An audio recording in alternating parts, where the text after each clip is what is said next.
coming to you live on your chin. Oh, kid. Oh. This is the Goin Deep Show. Going deep. I want to go deep.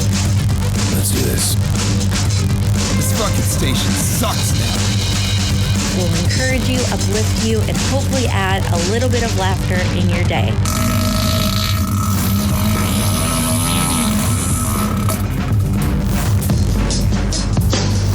Fighting for evil good is goddamn dumb. It's Goin Deep Show. Hi, everybody. I'm the kid.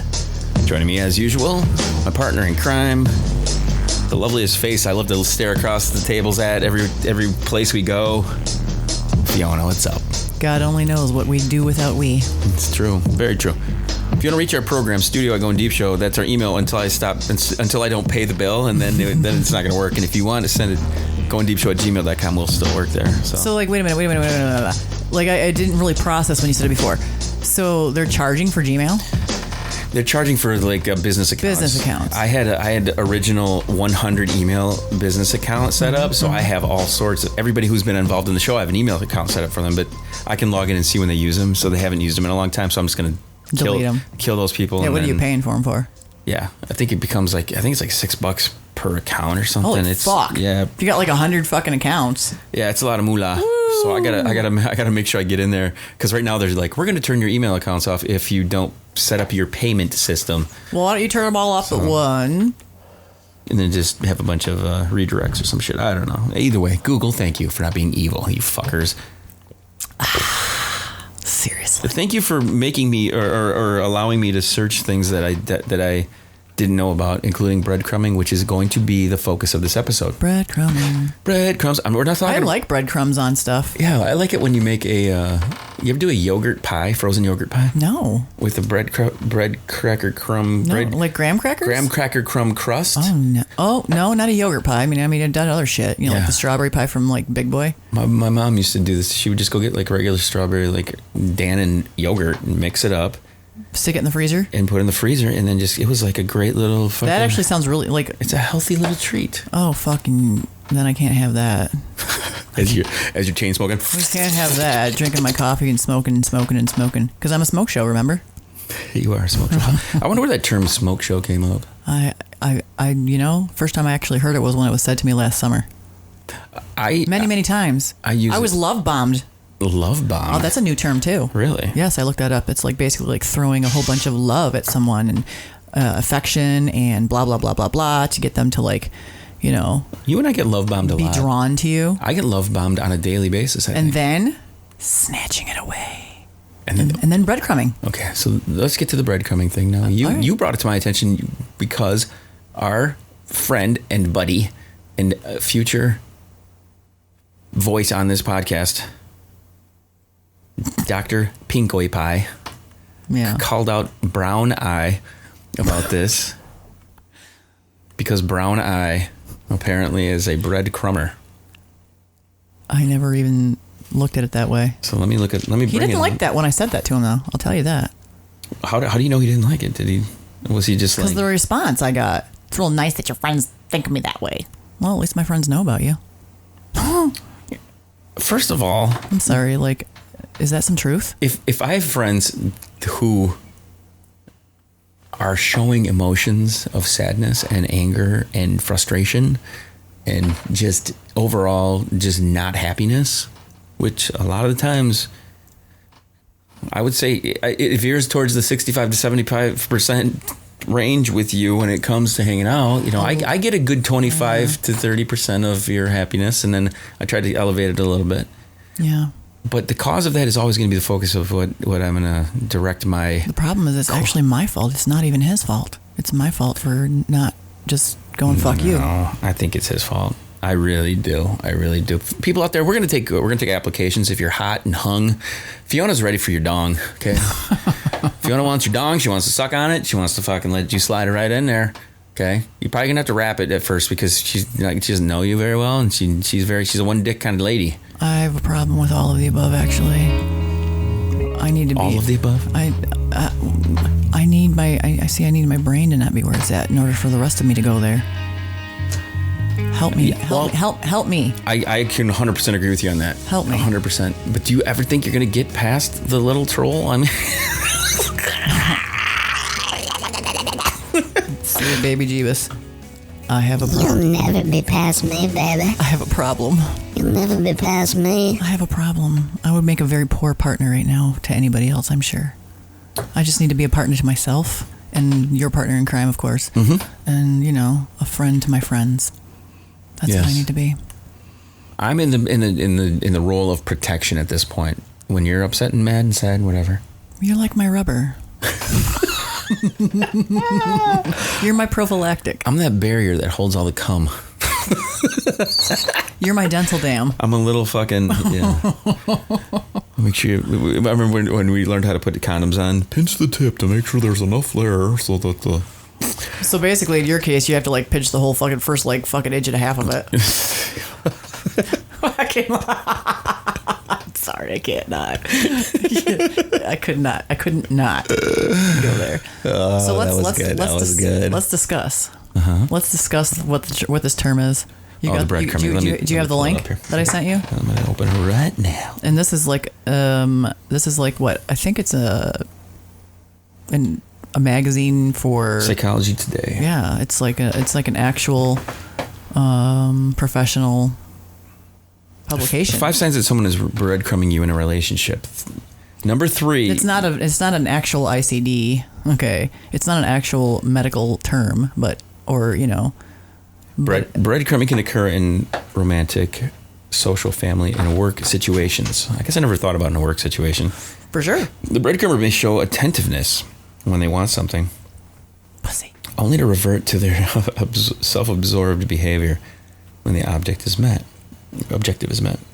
Many victims of breadcrumbing are on some level aware that they are being led on and strung along. The victims. Do you think you feel that way? Or did you not know, or did it not occur to you until you read this? No, I've been very aware of the feeling of being led on and being strung along. I said it. This next one is pretty striking here. You're going to relate to this.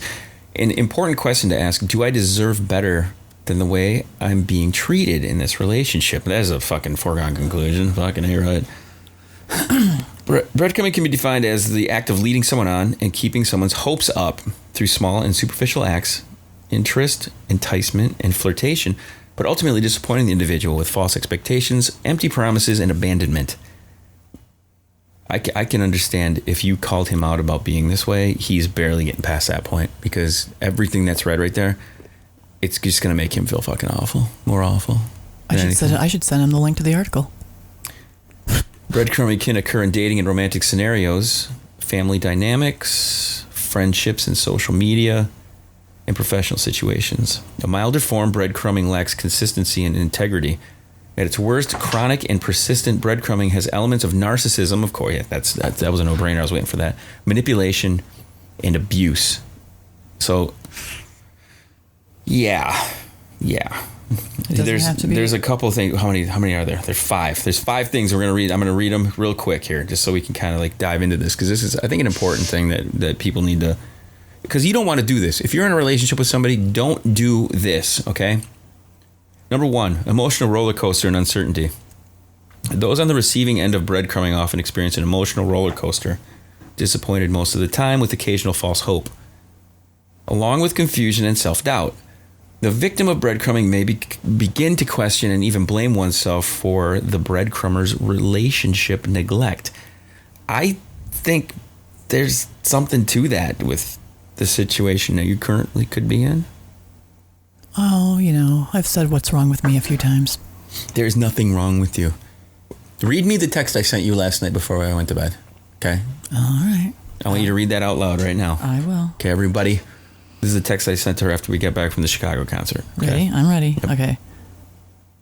Seriously, had a really, really good time tonight hanging out with you and listening to some of the best music ever created. I hope we always can do this stuff. You are awesome, and you should never, ever think otherwise. It's true. 100%. That motherfucker, he knows it, but he still doesn't step it up, man. All right, let's get to number 2. He doesn't, because I don't make him. He doesn't have to. What? Why would he? Number 2, relationship dependence. In many cases, breadcrumbing may affect relationship dependence, where the victim keeps looking for the breadcrumber to dangle the next morsel of false hope to maintain the illusion of positive relationships. Some victims of breadcrumbing may try harder to please and prove their worth, which may be exactly what the breadcrumber wants, without receiving genuine acknowledgement and reciprocation in return. Significantly, the breadcrumber may show interest and attentiveness when they want something from the victim, only to go back to their self-absorbed and neglectful ways after they get what they want. That's an easy one. Waiting and surrendering power. See, I love this. This is great. I love how this is. I can't believe this is something that hasn't been brought up in previous shows and stuff. This is pretty big. Waiting and surrendering power. Related to relationship dependence, the victim of the breadcrumbing always seems to be waiting for the breadcrumber to text or call, to follow through on a long-held promise, or to finally show commitment in the relationship. In this waiting game, an unhealthy and unequatable dynamic is created. The breadcrumber holds the power of attention, acceptance, and approval, while the victim surrenders their independence and self-respect. Yeah. What do you think about some of this stuff that we have said so far? You have to sit there. It does it seem like a lot of this is becoming very clear? Is this stuff you haven't thought about? I mean, because I'm really glad that Dr. Pinkie Pie was brought this to our attention. I do. Honestly, there's not a single thing that you have said that you have read. There's not a single thing that you've read there that doesn't feel like awful, but true. Mm-hmm. We're down to our last 2 here. Number 4, they feel used and manipulated. Deep down, many victims of breadcrumbing know better. They're aware that they are being led on and strung along. However, some may continue to stay in the relationship to avoid facing the painful truth that the breadcrumber really doesn't care about them. An important question to ask is, do I deserve better than the way I'm being treated in this relationship? That's a no-brainer. That's no doubt. That's a no doubt right there. Number 5, and the last one here, loneliness and emptiness. The outcome of all of the conditions above is that the victim is persistently breadcrumbing, often making them feel loneliness, discouragement, depression, and perhaps most of all, emptiness. An emptiness that comes from a lack of true substance in a relationship. So, yeah.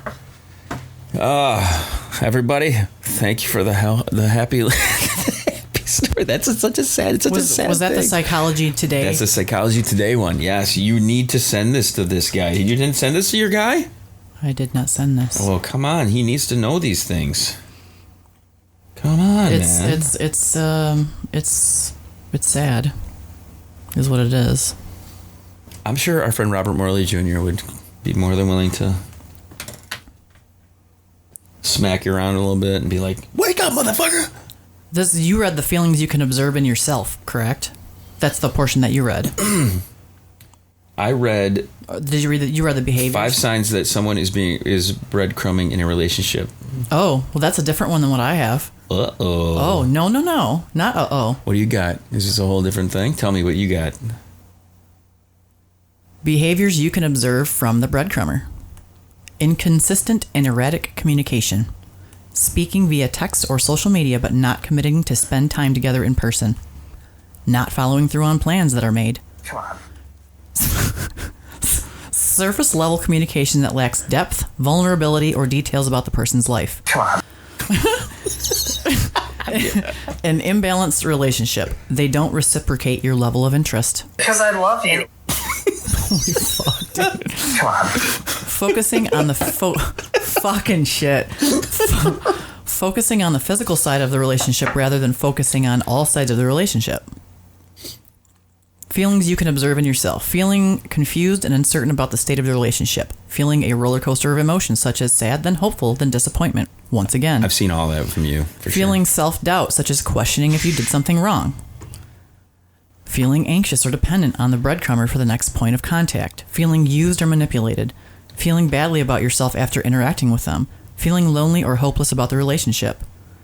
The emotional consequences of breadcrumbing. Come on. Breadcrumbing involves a sporadic, shallow pattern of communication. These occasional moments of connection keep the person hopeful that a relationship may yet be possible. This often prevents the breadcrumby. Wait, the breadcrummy, is that the thing? They call them breadcrummy? Apparently. This often prevents that person from ending the relationship, even though they may be struggling with confusion, frustration, or disappointment. Research suggests that people who have been breadcrumbed tend to feel more lonely, more helpless, and less satisfied with life. The prolonged nature of the process makes it particularly difficult, perhaps more so than ghosting. Ooh. The person is stuck on standby, leading to feelings of uncertainty, anxiety, and invalidation. There are many reasons why breadcrumbing is hurtful. First, social rejection is painful. Research, where the fuck are you? Has found similarities between social rejection and physical pain in the brain. Second, confusion and lack of closure can trigger self-doubt. Self-doubt.